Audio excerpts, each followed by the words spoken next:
نحمده ونصلي على رسول الكريم فأعوذ بالله من الشيطان الرجيم بسم اللہ الرحمن الرحیم۔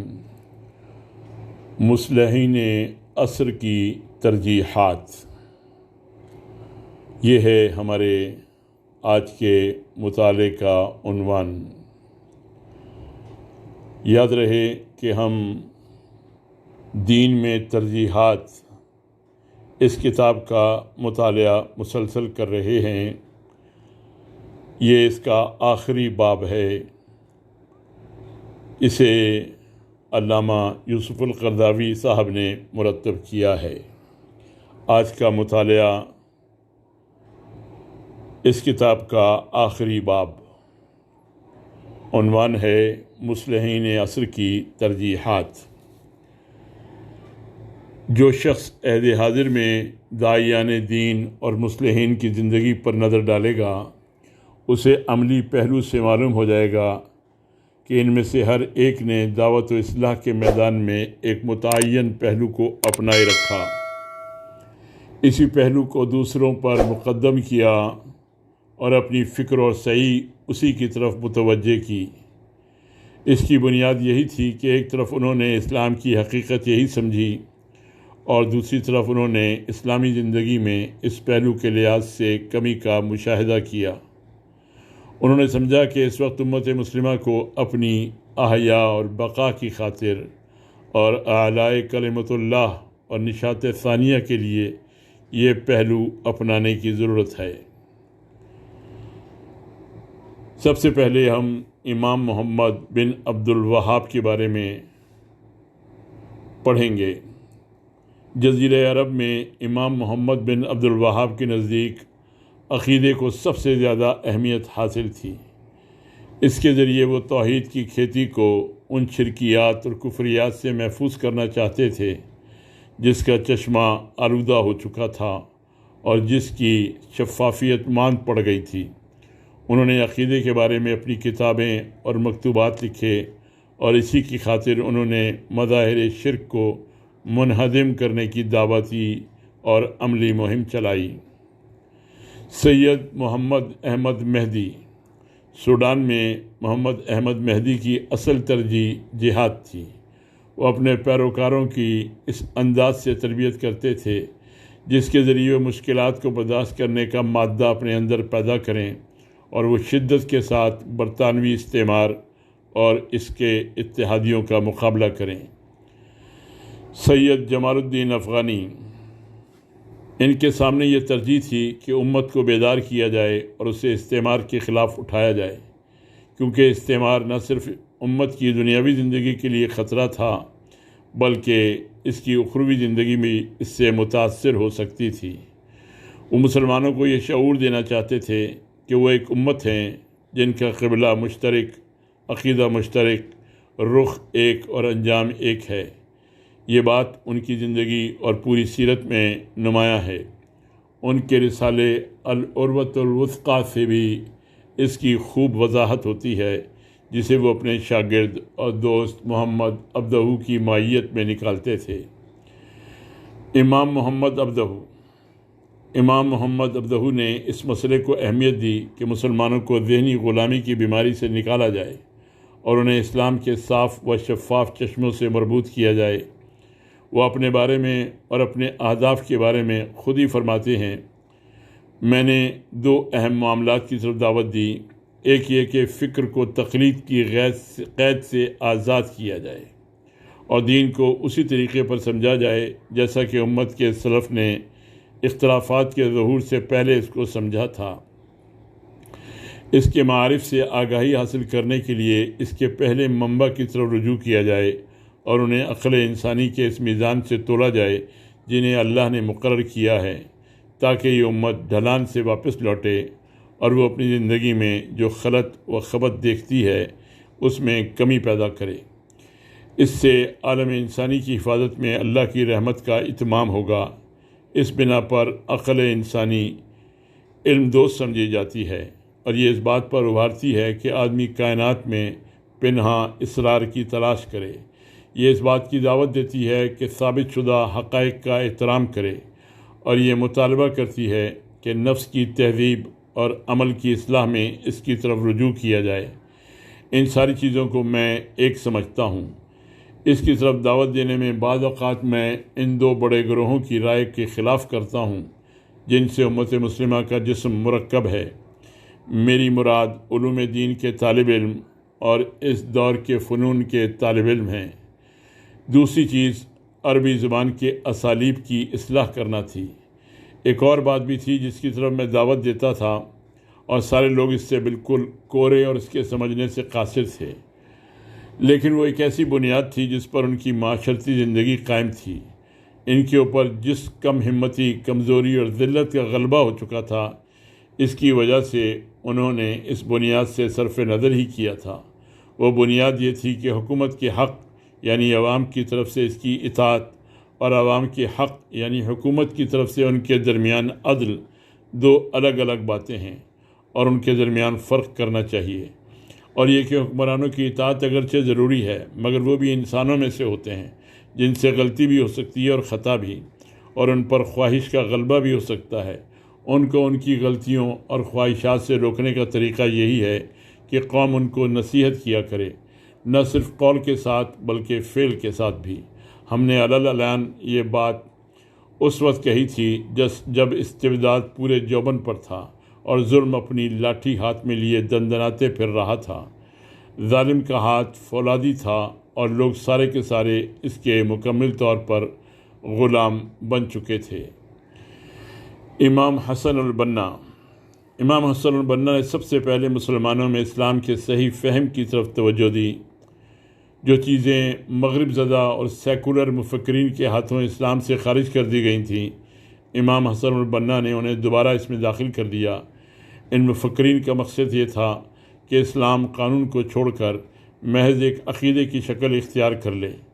یہ ایک ایسا دین ہو جس کی کوئی حکومت نہ ہو، یہ حق ہو مگر اس کے پاس کوئی قوت نہ ہو، اس میں امن ہو مگر جہاد کے بغیر، یعنی دوسرے الفاظ میں دوسروں کے آگے جھک جائے۔ مگر امام حسن البنا چاہتے تھے، اور یہی اس کے شارع کا بھی ارادہ تھا، کہ اسلام عقیدہ بھی ہو اور قانون بھی، دین بھی ہو اور حکومت بھی، حق بھی ہو اور اس کے پاس قوت بھی ہو، اس میں امن بھی ہو اور جہاد بھی، اس میں مصحف بھی ہو اور تلوار بھی۔ انہوں نے لوگوں کو یہ بات سمجھانے کے لیے بڑی کوشش صرف کی کہ سیاست اسلام کا ایک جز ہے اور آزادی مسلمانوں کا حق ہی نہیں بلکہ ان کے فرائض میں سے ایک اہم فرض ہے۔ اس کے ساتھ انہوں نے اپنی پوری قوت ایک نئی مسلمان نسل تیار کرنے پر صرف کی جس کا مقصود اللہ کی رضا ہو، جس کا نقطہ نظر اسلامی ہو اور جس کا اسوہ محمد صلی اللہ علیہ وسلم ہو۔ ایسی نسل جو اسلام کو گہرائی میں جا کر سمجھے، اس پر دل کی گہرائیوں سے ایمان لے آئے اور اس کے ساتھ مضبوط تعلق قائم کر لے۔ پہلے اس پر خود عمل پیرا ہو جائے اور پھر اس مقصد کے لیے کوشش اور جہاد کرے کہ اس کی روشنی میں ایک انقلاب برپا ہو جائے اور ساری زندگی اسی کے رنگ میں رنگ جائے۔ اس مقصد کے لیے وہ چاہتے تھے کہ مسلمان اکٹھے ہوں، الگ الگ نہ ہوں، اور ان کے درمیان وحدت ہو، انتشار نہ ہو۔ یہی وجہ ہے کہ وہ ایسے موضوعات نہیں چھیڑتے تھے جن سے خطرہ ہوتا تھا کہ اس سے امت کی صفوں میں دراڑیں پڑیں گی، ان کی آواز متفرق ہوگی اور لوگ پارٹیوں اور گروہوں میں تقسیم ہو جائیں گے۔ ان کے لیے یہی کافی ہے کہ انہوں نے لوگوں کو اسلام کے اصول و کلیات اور اس کے ضروری مبادیات پر جمع کیا۔ انہوں نے اپنی یادداشتوں میں وہ موقف بیان کیا ہے جو ان کی اصابت فکر کی روشن دلیل ہے، حالانکہ اس وقت وہ اپنی عمر کے دوسرے عشرے میں تھے۔ وہ ان کا یہ موقف تھا کہ امت کو بنیادی عقائد، قوانین اور اخلاق پر جمع کیا جائے اور ان کو ایک مٹھی بنا دیا جائے۔ اس سلسلے میں فروعی مسائل سے اجتناب کیا جائے جو ختم ہونے والے نہیں ہیں۔ اس وقت ان کی ایک چھوٹی سی مسجد تھی جس کو زاویہ کہتے تھے۔ امام حسن البنا اس میں اپنے دروس پیش کرتے تھے۔ اس کے بارے میں خود فرماتے ہیں، اس دوسرے زاویہ کو حاجی مصطفیٰ نے ثواب کی نیت سے تعمیر کروایا تھا۔ یہاں طالب علموں کی ایک جماعت جمع ہوئی اور گہری اخوت و محبت کی فضا میں آیات الہی اور حکمت خداوندی کا مطالعہ کرنے لگی۔ زیادہ عرصہ نہ گزرنے پایا تھا کہ ہمارے اس درس کی خبر لوگوں میں مشہور ہو گئی جو مغرب سے عشاء تک کے وقت پر محیط ہوتا۔ اس کے بعد مدرس قہوہ خانوں کی طرف نکل جاتا جس کی وجہ سے ان درسوں میں خلافیات کے مشتاق لوگ اور سابقہ فتنوں کے شہسوار بھی شامل ہو جاتے تھے۔ ایک رات میں نے ایک عجیب صورتحال دیکھی۔ یہ تفرقہ پسندی اور دوسرے سے بیزار ہونے کی کیفیت تھی۔ میں نے دیکھا کہ درس کے سامعین ایک دوسرے سے الگ الگ بیٹھے ہوئے ہیں، یہاں تک کہ لوگوں نے نشستیں بھی الگ الگ کر لی تھیں۔ جو ہی میں نے درس شروع کیا، مجھ سے پوچھا گیا وسیلے کے بارے میں استاذ کی کیا رائے ہے۔ میں نے کہا میرے بھائی، میرا خیال ہے کہ آپ مجھ سے اسی ایک مسئلے کے بارے میں سوال نہیں کر رہے، بلکہ آپ مجھ سے اذان کے بعد درود و سلام، جمعے کے دن سورہ کہف کی تلاوت، درود شریف میں نبی صلی اللہ علیہ وسلم کے اسم مبارک کے ساتھ سیدنا کا لفظ پڑھنے، نبی صلی اللہ علیہ وسلم کے والدین کے انجام، مردے کے لیے قرآن خوانی اور ایصال ثواب اور حلقہ ہائے تصوف و طریقت کے بارے میں بھی پوچھیں گے کہ ان میں ثواب ہے یا نہیں۔ میں نے ایک ایک کر کے وہ تمام اختلافی مسائل گنوانے شروع کیے جو سابقہ فتنوں کا موضوع بحث ہوتے تھے۔ آدمی یہ سن کر متحیر ہو گیا اور اس نے کہا جی ہاں، میں ان تمام سوالوں کا جواب چاہتا ہوں۔ میں نے کہا بھائی، میں عالم نہیں ہوں، میں ایک عام مدرس ہوں۔ مجھے قرآن کریم کی کچھ آیات اور چند احادیث یاد ہیں، اور کتابوں کا مطالعہ کر کے میں نے کچھ دینی احکام سیکھ لیے ہیں۔ اب میں رضاکارانہ طور پر لوگوں کو ان کا درس دیتا ہوں۔ اگر آپ مجھے ان حدود سے باہر لے جائیں تو مجھے مشکل میں ڈال دیں گے، اور جو شخص یہ کہتا ہے کہ میں نہیں جانتا تو یہ بھی ایک فتویٰ ہے۔ اگر آپ کو میری باتیں اچھی لگیں اور ان میں آپ کو خیر کا کوئی پہلو نظر آئے تو عذرائے کرم انہیں سماعت فرمائیں۔ اگر آپ کو معلومات میں مزید اضافہ درکار ہو تو اس کے لیے میرے علاوہ دوسرے علماء و فضلاء سے جا کر پوچھیں جو اپنے اپنے میدان میں ماہر ہیں اور آپ کو اس مسئلے میں فتویٰ دے سکتے ہیں جس کے بارے میں آپ سوال کر رہے ہیں۔ میرا مبلغ علم تو اتنا ہی ہے، اور اللہ تعالیٰ کسی پر اس کی طاقت سے زیادہ بوجھ نہیں ڈالتا۔ آدمی میری بات کی گرفت میں آ گیا اور اس سے کوئی جواب نہ بن پڑا۔ یوں میں نے اس حکمت عملی سے اس کو یہ موقع نہ دیا کہ وہ بات کو بڑھا دیتا۔ تمام حاضرین یا ان کی اکثریت میری اس گلو خلاصی سے مطمئن ہو گئی، لیکن میں نے بھی نہ چاہا کہ یہ سنہری موقع ہاتھ سے جانے دیا جائے۔ حاضرین کی طرف متوجہ ہو کر میں نے کہا بھائیو، مجھے خوب معلوم ہے کہ بھائی اور آپ میں سے اکثر حضرات اس سوال کے جواب میں دراصل یہ جاننا چاہتے ہیں کہ یہ نیا مدرس کس پارٹی سے تعلق رکھتا ہے۔ کیا یہ شیخ موسیٰ کی پارٹی کا آدمی ہے یا شیخ عبدالسمیع کی پارٹی کا؟ یہ تحقیق آپ کے لیے بالکل مفید نہیں ہے۔ اس فتنہ آرائی میں آپ لوگ پورے 8 سال لگا چکے ہیں، اتنا ہی کافی ہے۔ ان مسائل میں مسلمان صدیوں سے اختلاف کرتے چلے آئے ہیں اور اب بھی کر رہے ہیں۔ اللہ تعالی ہم سے باہمی محبت اور اتحاد کے ذریعے راضی ہوتا ہے۔ وہ ہمارے اختلاف اور تفرقہ بازی کو ناپسند کرتا ہے۔ مجھے امید ہے کہ آپ لوگ اللہ سے عہد کریں گے کہ ان باتوں کو ترک کر دیں گے اور کوشش کریں گے کہ ہم سب مل کر دین کے اصول و قواعد سیکھیں، اس کے خلاف اس کے اخلاق و فضائل پر کاربند ہوں اور اس کے متفق علیہ تعلیمات پر عمل کریں گے، فرائض و سنن کو ادا کریں گے اور موشگافی و تکلف سے اجتناب کریں گے تاکہ دل صاف و شفاف ہو جائیں اور ہم سب کا اصل مقصد معرفت حق ہو، نہ کہ کسی مسلک کا غلبہ۔ اس کے بعد ہم ان تمام مسائل کو باہمی اخلاص و محبت اور اعتماد و اتحاد کے سائے میں سمجھنے کی کوشش کریں گے۔ مجھے امید ہے کہ آپ لوگ میری رائے کو قبول کریں گے اور اس پر ہمارے درمیان ایک پختہ عہد استوار ہوگا۔ پھر ایسا ہی ہوا۔ اس طرح سے ہم یہ عہد کر کے رخصت ہوئے کہ ہر معاملے میں باہمی تعاون کو پیش نظر رکھیں گے، دین کی خدمت کو اپنا شعار بنائیں گے اور اس کے لیے ایک مٹھی بن کر کام کریں گے۔ ہم اختلافی امور کو پس پش ڈالیں گے اور ان میں ہر شخص اپنی اپنی رائے پر قائم رہے گا، یہاں تک کہ اللہ تعالیٰ اپنا فیصلہ صادر فرما دے جو اٹل ہے۔ اس کے بعد زاویے کا درس اللہ تعالیٰ کے فضل سے اس انداز سے جاری و ساری رہا کہ ہم اختلاف سے دور تھے۔ اب میں کسی بھی موضوع پر بات کرتے ہوئے اہل ایمان کی باہمی اخوت و مودت کے پہلوؤں کو زیر بحث لاتا تھا۔ میں اس کو موضوع گفتگو بناتا تھا کہ لوگوں کے دلوں میں بھائی چارے کا احساس جاگزیں ہو جائے۔ میں بعض ایسے اختلافی گوشوں کو بھی منتخب کر لیتا جو ان کے درمیان محل نزاع نہ تھے بلکہ سب کے لیے عقیدت و احترام کا ذریعہ تھے۔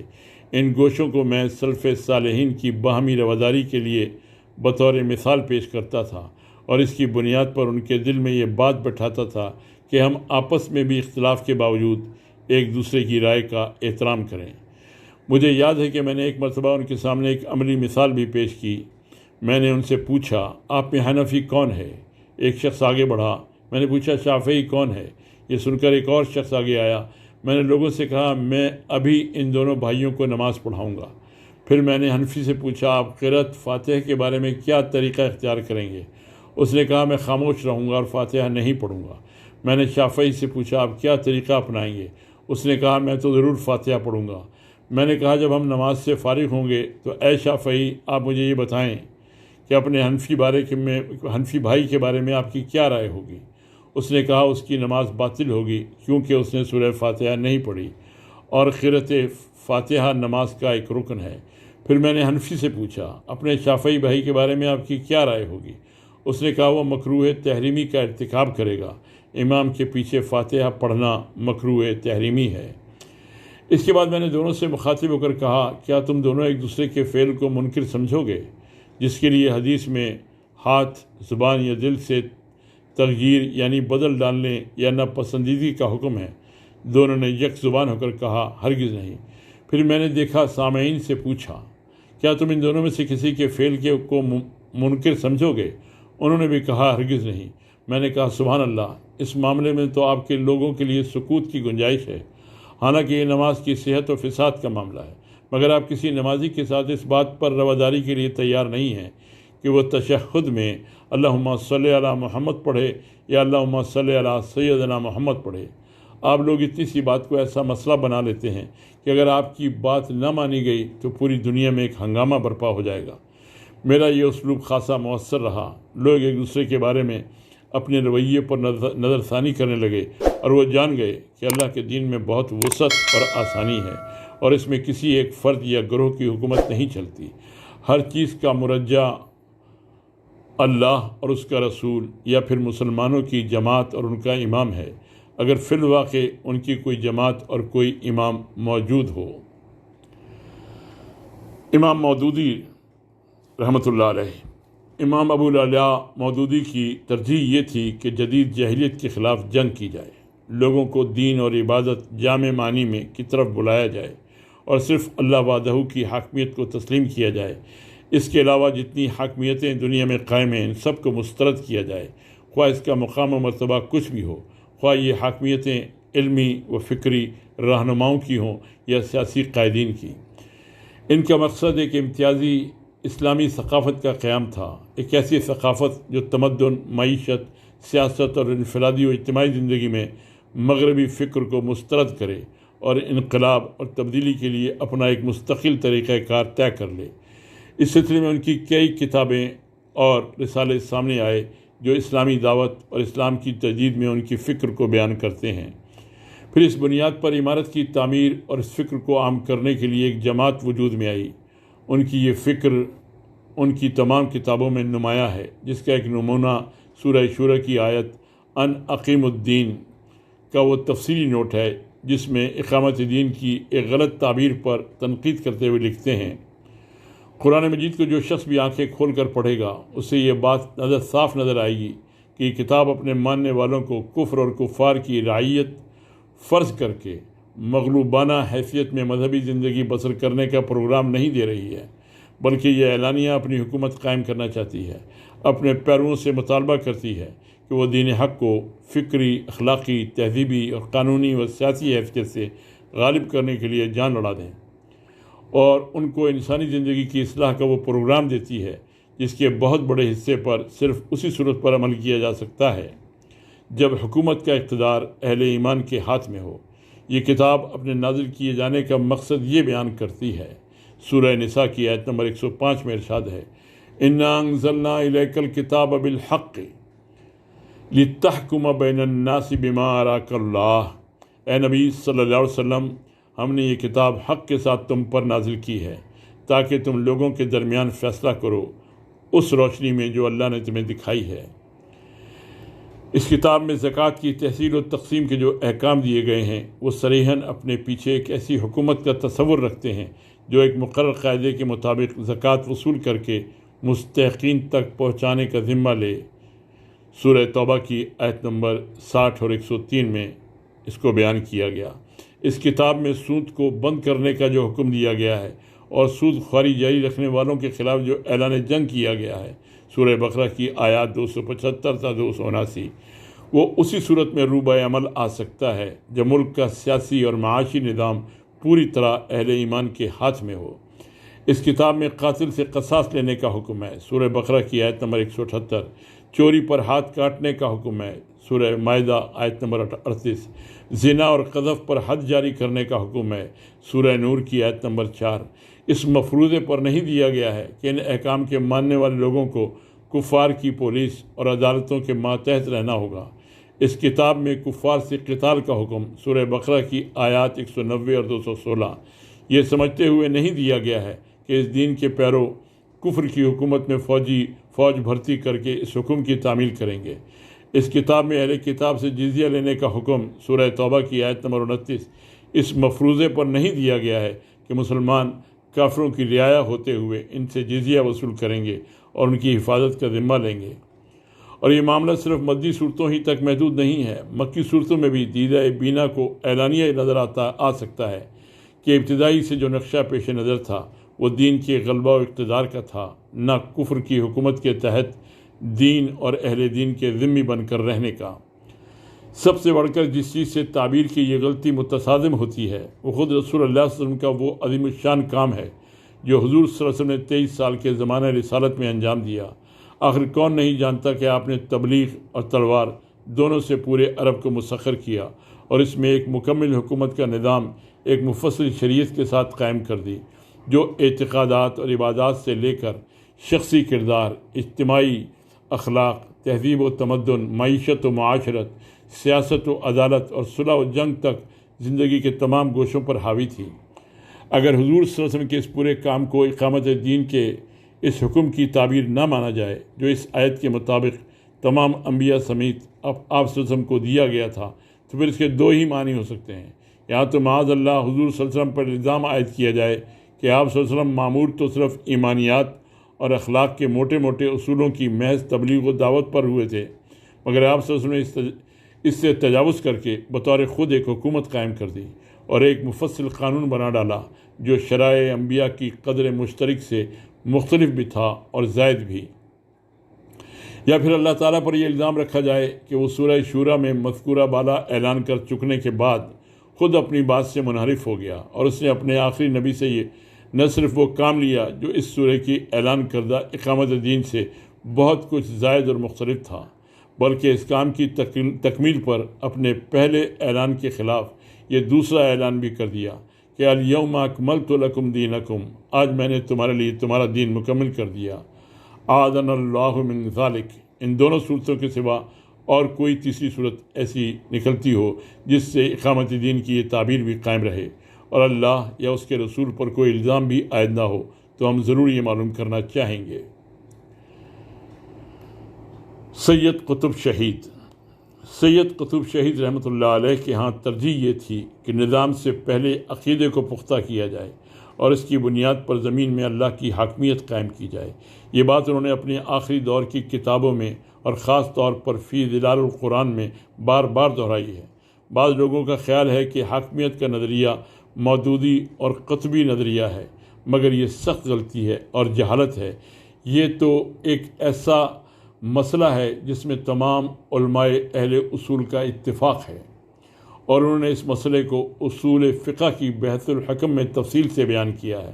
انہوں نے صراحت کے ساتھ یہ بات کہی ہے کہ حاکم اللہ ہی ہے اور اس کے سوا کوئی حاکم نہیں ہے۔ رسول اللہ صلی اللہ علیہ وسلم کا کام اس کی تبلیغ کرنا تھا۔ توحید کے جو عناصر قرآن میں بیان ہوئے ہیں ان میں ایک یہ ہے، سورہ انعام کی آیت نمبر 114 میں ارشاد ہے، افغیر اللہ ابتغی حکما وہو الذی انزل الیکم الکتاب مفصلا، تو کیا میں اللہ کے سوا کوئی اور فیصلہ کرنے والا تلاش کروں، حالانکہ اس نے پوری تفصیل کے ساتھ تمہاری طرف کتاب نازل کی ہے۔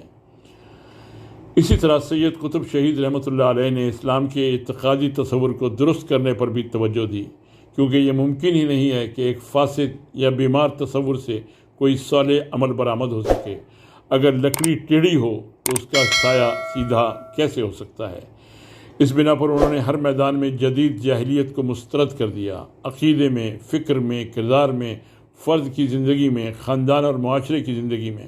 انہوں نے دنیا کے کونے کونے میں قائم تمام معاشروں کو، یہاں تک کہ مسلمان معاشروں کو بھی جاہلی معاشرے قرار دیا، کیونکہ یہ اللہ کی حاکمیت نہیں مانتے۔ حاکمیت سے مراد ان کی وہ حاکمیت تھی جو قوانین وضع کرنے، اقدار و موازین کا تقرر کرنے اور مفاہیم اور ضوابط کا تعین کرنے میں مرجع کی حیثیت رکھتی ہے۔ وہ حاکمیت جس کی بنیاد پر پورے معاشرے کی زندگی کا دار و مدار ہوتا ہے۔ ان معاملات میں جس طرح بھی غیر اللہ کو حکم بنایا جائے گا، حکم بنایا جائے تو یہ اللہ تعالیٰ کا یہ حق غصب کرنا ہے۔ ان معاملات میں جس طرح بھی غیر اللہ کو حکم بنایا جائے تو یہ اللہ تعالیٰ کا یہ حق غصب کرنا ہے کہ اپنی مخلوق کے لیے قانون سازی کا اختیار اس کو حاصل ہے۔ یہ ایک کلی معاملہ تھا جس کو دوسروں پر ترجیح حاصل ہونی چاہیے تھی، اور اسے ان جزیات اور فروعیات پر مقدم ہونا چاہیے تھا جن میں بعض پاک طینت مسلمان بہت شدت کا مظاہرہ کرتے ہیں، جیسے جزوی منکرات سے لوگوں کو روکنا اور ان منکرات سے غفلت برتنا جو اس سے کئی گنا بڑے ہیں اور جن پر معاشرے کی بنیادیں قائم ہیں۔ میں یہاں فی ظلال القرآن سے ایک اقتباس نقل کرنا چاہتا ہوں۔ بنی اسرائیل کے بارے میں اللہ کے ارشاد، کانوا لا یتناہون عن منکر فعلوہ لبئس ما کانوا یفعلون، سورہ مائدہ کی آیت نمبر 79 میں ارشاد ہے، انہوں نے ایک دوسرے کو برے افعال کے ارتکاب سے روکنا چھوڑ دیا تھا۔ برا طرز عمل تھا جو انہوں نے اختیار کیا۔ کی تفسیر کرتے ہوئے سید قطب شہید فرماتے ہیں، اصل جد و جہد اور زیادہ قربانیوں کا رخ سب سے پہلے ایک اچھے معاشرے کے قیام کی طرف متوجہ ہونا چاہیے، اور ایک اچھا معاشرہ وہ ہوتا ہے جو اللہ کے مقرر کردہ اصولوں پر قائم ہوتا ہے۔ یہ کام اس سے پہلے ہونا چاہیے کہ ہم اپنی جد و جہد، اپنی قوت اور اپنی قربانیوں کو جزوی، انفرادی اور شخصی اصلاحات کی طرف متوجہ کریں جو امر بالمعروف اور نہی عن المنکر کے ذریعے ہو سکتی ہے۔ اگر پورا معاشرہ خراب ہو، جاہلیت کے جادو سر چڑھ کر بول رہا ہو، معاشرہ اللہ تعالیٰ کے مقرر کردہ اصولوں پر قائم نہ ہو اور اس کا قانون اللہ کا مقرر کردہ قانون نہ ہو، اس کا کوئی فائدہ نہیں ہے کہ اس کی اصلاح کے لیے جزوی کوشش کریں۔ اس صورتحال میں ضرورت اس بات کی ہوتی ہے کہ اصلاح کی کوشش بنیاد سے شروع کی جائے اور اسے بنیاد سے اٹھایا جائے۔ اس صورت میں ساری کوشش اور پورا جہاد زمین میں اللہ کی حکمرانی قائم کرنے کے لیے ہوگا۔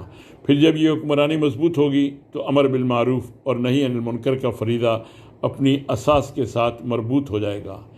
اس کے لیے ایمان کی ضرورت ہے، اور اس بات کی ضرورت ہے کہ آدمی اس ایمان کی حقیقت کا ادراک کرے اور نظام حیات میں اس کی حدود سے واقفیت حاصل کرے۔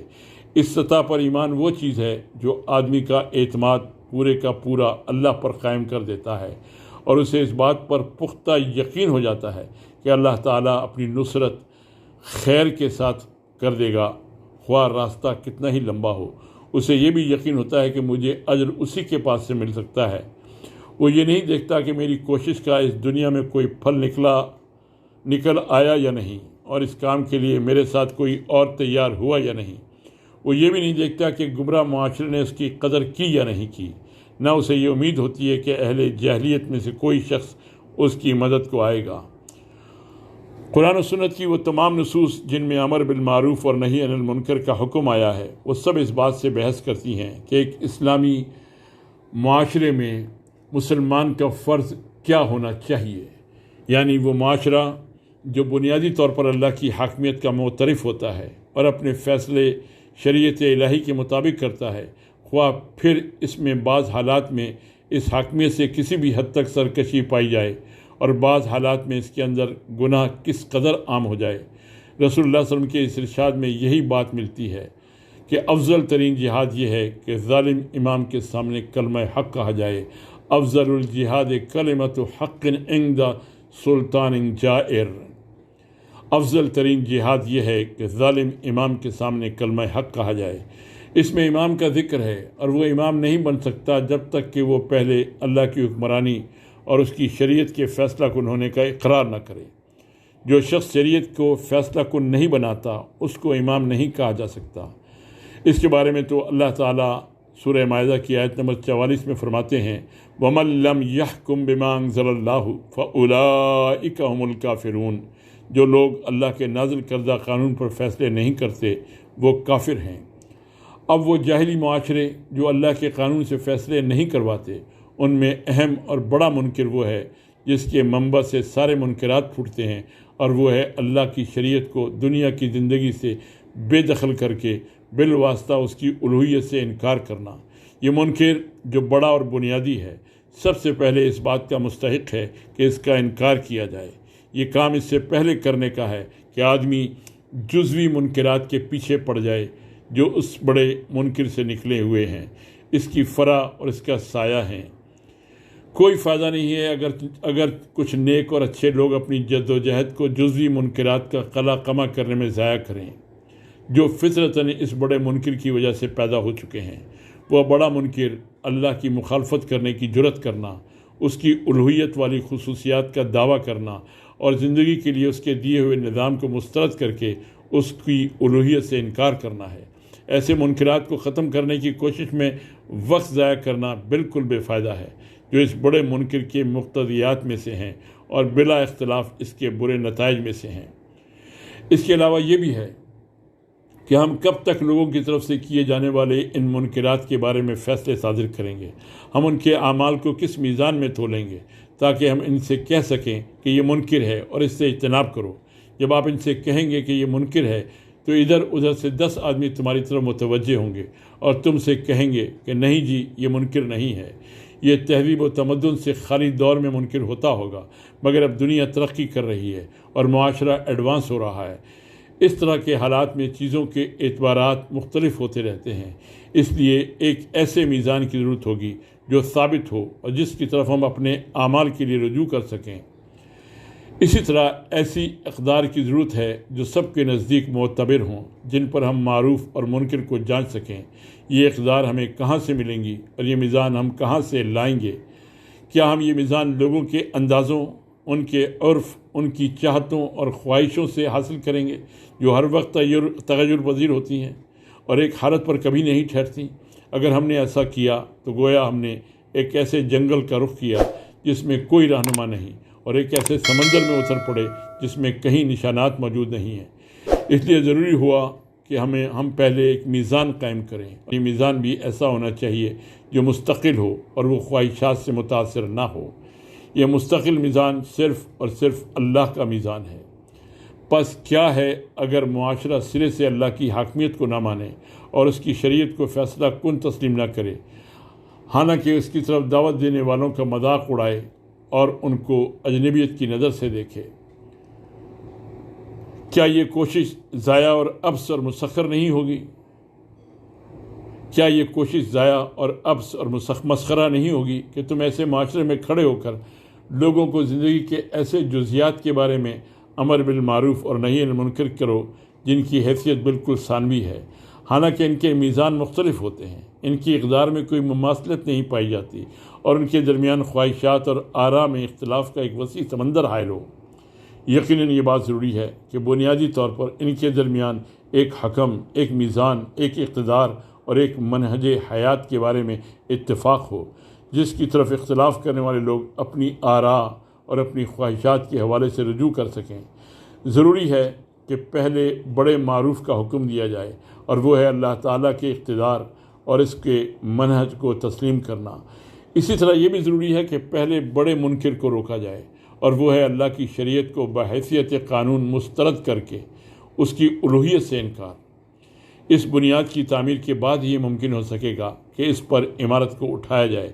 اس لیے ضروری ہے کہ ہر قسم کی قوت فراہم کی جائے اور اسے ایک جہت میں جمع کیا جائے تاکہ وہ بنیاد تعمیر ہو سکے جس پر اس عمارت کو اٹھایا جانا ہے۔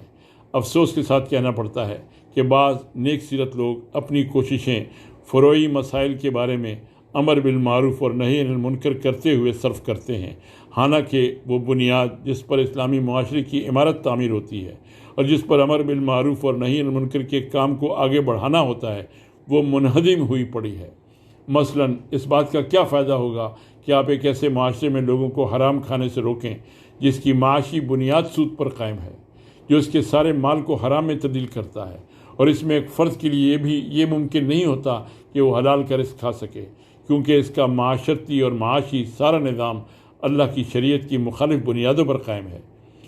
اور اس کی وجہ یہ ہے کہ اس نے سرے سے اللہ کی حاکمیت سے انکار کر کے گویا اس کی الوہیت کو چیلنج کیا ہے۔ اسی طرح کیا فائدہ ہوگا کہ ایک ایسے معاشرے میں لوگوں کو فسق سے روکا جائے جو زنا کو صرف اسی وقت جرم کہتا ہے جب وہ بالجبر ہو، اور اس صورت میں بھی وہ اللہ کی شریعت کے مطابق سزا نہیں دیتا، کیونکہ اس نے سرے سے اللہ کی حاکمیت کا انکار کر کے اس کی الوہیت کو مسترد کیا ہے۔ اسی طرح کیا فائدہ ہے کہ لوگوں کو ایک ایسے معاشرے میں شراب پینے سے روکا جائے جس کا قانون شراب کی چلن کو مباح قرار دیتا ہے، اور وہ شارع عام میں کھلم کھلا شراب پینے کے سوا کسی کو مجرم نہیں کہتا، یہاں تک کہ وہ ایسی حد کو بھی نافذ نہیں کرتا جو اللہ کی طرف سے مقرر ہے، کیونکہ وہ سرے سے اللہ کی شریعت کو مسترد کر کے اس کی الوہیت سے انکار کر چکا ہے۔ اس کا کیا فائدہ ہے کہ لوگوں کو ایک ایسے معاشرے میں دین کو گالیاں دینے سے روکا جائے جو اللہ کی حکمرانی کا معترف نہ ہو، وہ اس میں اللہ کی عبادت نہ کرتے ہوں بلکہ اللہ کے سوا دوسروں کو رب بنا بیٹھے ہوں، وہ اس معاشرے کے لیے شریعت اور قانون تیار کرتے ہوں اور ان پر اپنے نظام اور اپنے قواعد نافذ کر رہے ہوں، اس کے اپنے میزان اور اقدار ہوں، اس میں گالیاں دینے والے اور دیے جانے والے سب اللہ کے دین پر عمل پیرا نہ ہوں، بلکہ یہ دونوں اور ان کے معاشرے کے باقی لوگ ان ارباب کے دین پر عمل پیرا ہوں جو ان کے لیے قوانین بناتے ہیں، ان کے لیے شریعت وضع کرتے ہیں اور ان کے لیے اقدار اور میزانوں کا تعین کرتے ہیں۔ ان حالات میں امر بالمعروف اور نہی عن المنکر کا کیا فائدہ ہے، اور صغائر تو درکنار، ان کبائر سے لوگوں کے روکنے کا کیا فائدہ ہے، جبکہ سب سے بڑی کبیرہ کھلے عام رائج ہے، اور وہ یہ ہے کہ اللہ کے نظام حیات سے انکار کر کے اس کی الوہیت سے انکار کیا جا رہا ہے۔ یہ معاملہ اس سے زیادہ بڑا، زیادہ وسیع اور زیادہ گہرا ہے، جس میں یہ لوگ اپنی قوتیں، اپنی صلاحیتیں اور اپنی ہمتیں خرچ کر رہے ہیں۔ یہ مرحلہ ایسا ہے کہ اس میں فروعیات کے پیچھے پڑنے کی ضرورت نہیں ہے، خواہ وہ کتنے ہی بڑے ہوں، یہاں تک کہ وہ حدود اللہ میں سے کیوں نہ ہوں۔ حدود اللہ بھی بنیادی طور پر اسی فکر پر قائم ہوتے ہیں کہ پہلے اللہ کی حاکمیت تسلیم کی جائے اور اس کے سوا سب کی حاکمیت کا انکار کیا جائے۔ اگر یہ اعتراف حقیقت کے روپ میں سامنے نہ آئے جو اللہ کی شریعت کو قانون سازی کا واحد ذریعہ قرار دیتی ہو اور اللہ کو واحد مقتدر اعلیٰ کی حیثیت سے تسلیم کرے، تو اس کے بعد فروغ کے بارے میں ہر کوشش ضائع ہو جائے گی۔ چنانچہ منکرات میں جو منکر سب سے بڑا ہے وہ اس بات کا سب سے زیادہ مستحق ہے کہ اس کے خلاف اپنی کوشش اور جہد کو صرف کیا جائے۔ اس ضمن میں اس باب کا مطالعہ جاری ہے، آئندہ کی نشست میں اس باب کے بقیہ مضامین کو مکمل کیا جائے گا۔ اللہ تعالی ہمیں عصر حاضرین کے ترجیحات کو سمجھنے، ان کا آپس میں تقابلی جائزہ لینے اور ان کی کوششوں کو سمجھنے اور صحیح لائے عمل اختیار کرنے کی توفیق عطا فرمائے۔ وآخر دعوانا ان الحمد للہ رب العالمین۔